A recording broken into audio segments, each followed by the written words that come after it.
1995వ సంవత్సరంలో సమస్త నాయకులు వచ్చారు.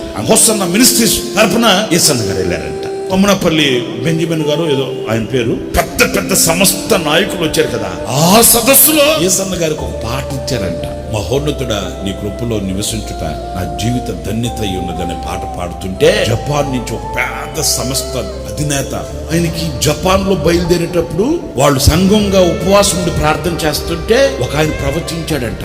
ఏమని?